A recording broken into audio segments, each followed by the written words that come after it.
Here's a long story based on The Last Human on Earth. The Last Human on Earth. Lena woke up to silence.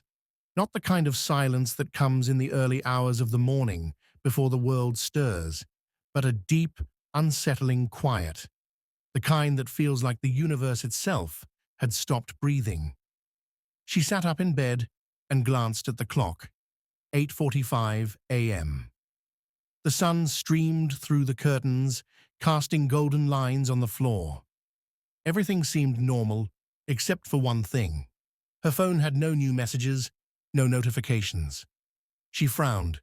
Usually her group chat was buzzing by now. She checked the Wi-Fi, working. Internet, active. Yet there were no updates, no news articles, no signs of life. Feeling a strange sense of unease, Lena got dressed and stepped outside. The streets were empty. No cars, no people, no distant sounds of conversations or honking horns.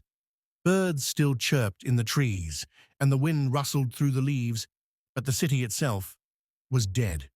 She walked down the street, calling out, "Hello? Anyone here?" Her voice echoed eerily. Nothing.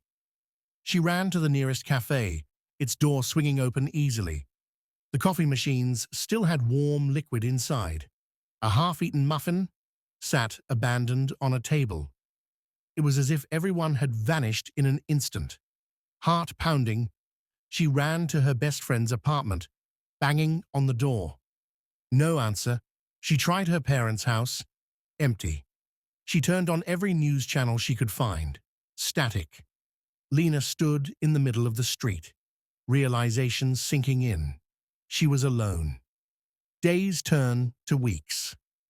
The first few days were the hardest. She scavenged for food, filling her backpack with canned goods and bottled water. The electricity still worked, for now, but she had no idea for how long. She drove through the city, honking, shouting into a megaphone she found at an abandoned store. No one answered. The silence became a weight on her shoulders, pressing down until she could barely breathe. She spent the nights crying, hugging a pillow, hoping she would wake up and find it all to be a nightmare. But every morning, the world remained empty. The voice on the radio. 3 weeks later, Lena sat on the rooftop of a bookstore, watching the sunset. She had accepted the silence, though it still terrified her. Then it happened. A crackling sound from a nearby car's radio. She froze. The static cleared, and a voice, weak, trembling, spoke. "If anyone is out there, please respond." Lena's heart nearly stopped. She ran to the car, grabbing the radio. "Hello? I'm here. Who is this?" she shouted, her voice shaking. The silence stretched for what felt like an eternity.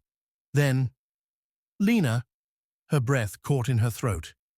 "How do you know my name?" A pause. Then the voice whispered, "Because I've been watching you." Lena's blood turned to ice. The hunt begins.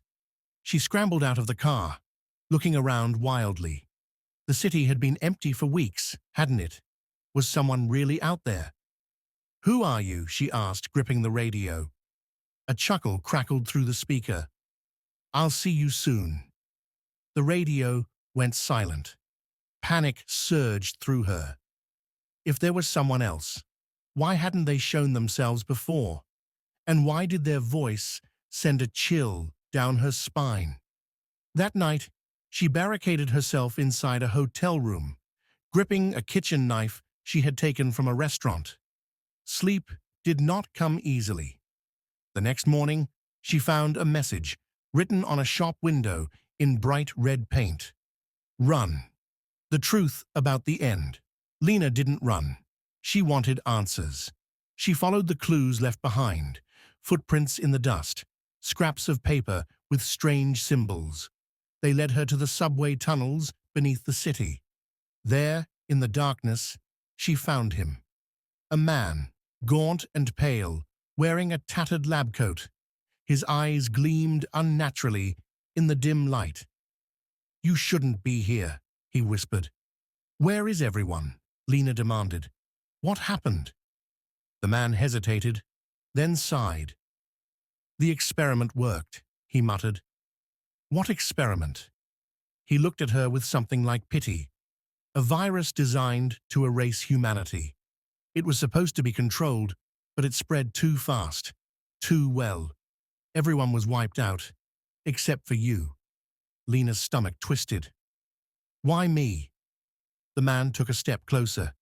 Because you're not human anymore. She shook her head. That's not possible. I feel normal. He pulled a cracked mirror from his bag and handed it to her. Lena hesitated, then looked at her reflection and screamed. Her skin was too smooth, her pupils too sharp. She touched her arm and realized she could no longer feel a pulse. She hadn't survived, she had changed. The man turned away. I tried to warn you, he murmured. Now they'll come for you. The ground trembled. Somewhere in the distance, something roared, and the hunt began. Lena's breath came in short, sharp gasps as the roar echoed through the tunnels. The ground trembled beneath her feet.